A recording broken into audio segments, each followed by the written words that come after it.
Hello.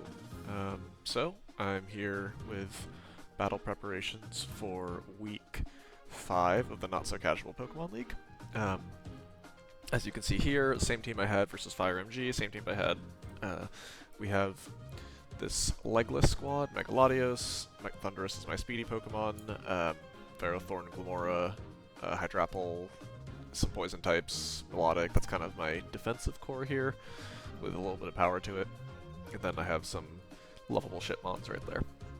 We're going to be playing against Wertix, who has some pretty scary Pokemon. We've got Aurora Veil to deal with Ninetales. Treads also has a pretty good matchup into my team, to be honest. You know, I'm not the best into ground, and then Megaladios and Thundurus are both weak to Ice Spinner coverage. So, Tread's gonna be a little scary, and then Hoopa's very scary. My Dark Resists are Wheezing Galar, who dies to Psychic, and then Makalola, who's pretty good into it, but it's gonna have a lot on its hands, especially with Sinistra, who, you know, is always threatening some sort of endgame, like, Calm Mind kind of deal. I'm not too scared of Araquanid. He has brought it every game, but given that my fast Pokemon are both airborne, I'm not super scared of webs, so Araquanid shouldn't be a huge issue for me. And then Dragalge does click very well into my team. Obviously I have a Ferrothorn, so I have a good switch into it, but it can be pretty scary. So let's go into what I've brought. So, as I mentioned before, my fast threats, Thundurus and Latios, are not affected by webs. I do still have removal because in some scrim games, Ogerpon Hearthflame was setting up spikes, which was causing a lot of issues. So I do still bring Wheezing Galar for removal. Muck is performing probably a little too much. It has a little too much on its back. It's here to beat Sinistra, and between Knockoff and Toxic, it beats almost every Sinistra set. Because if it is Strength Sap, then Toxic will wear it down over time, and if it's Substitute, like subs, if it's sub, I can kind of knock off the sub. Sub, Strength Sap, Calm Mind, Shadow Ball is like the specific scariest set, and that might be a little bit of a problem if it shows. But I should be able to just kind of wear down the knocks, wear down the sub with knockoff, hopefully. I thought about Clear Amulet, but not getting burned by Machigacha is kind of more important, I think. And also not getting burned by, or paralyzed by Zapdos Discharge if he brings that.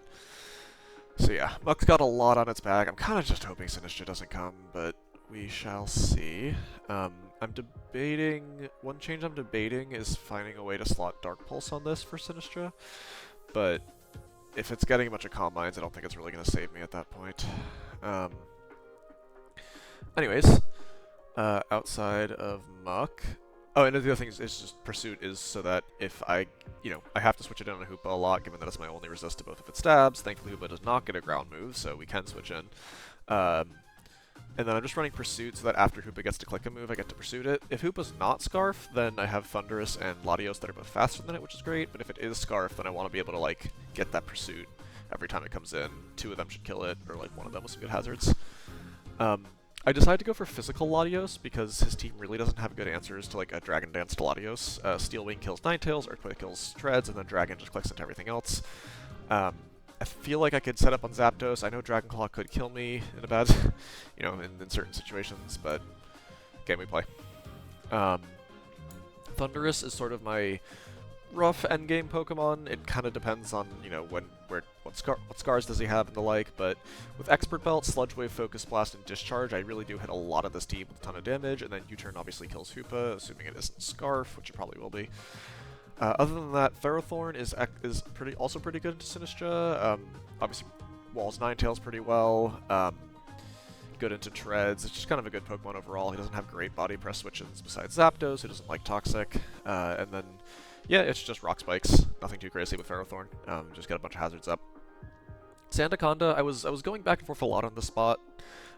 Specs Zapdos ended up becoming really problematic for me in some scrim games, so I decided to go with a special defense Sandaconda, and then what's really nice about Sandaconda is even with no speed investment, a paralyzed Ogerpon is slower than Sandaconda, because it gets up to 350, and we are above 175. So, yeah, we can just spam Glare. The only thing that can switch into Glare is Zapdos, who really doesn't do much to spit out special defense Sandaconda. Obviously, even if it's toxic, we have Shed Skin. So, yeah, Sandaconda feels very good into this team. big Earthquake clicker. We can glare a bunch of stuff. And yeah, that's the gist of this team. The only changes that you might see before the game is I might try to slot a Dark Pulse in on Thunderous. I don't think I will, but I'm considering it. And then I'm also considering putting Clear Smog over Sludge Bomb. It's worse versus Ogre Pond. Well, it's actually not bad versus Swords Dance Ogre Pond, but it can also help reset Sinistra. The issue is if it substitutes Sinistra, I don't think Clear Smog works, which kind of defeats the point, because if it's not sub Sinistra, then Buck should beat it. So yeah, yeah, I'm just hoping he's not like sub CM Matcha Gacha Strength Sap, I guess. That would be like the worst set for me to fight, but it's also kind of hard to fit all those moves. And yeah, I will see you all when the game starts.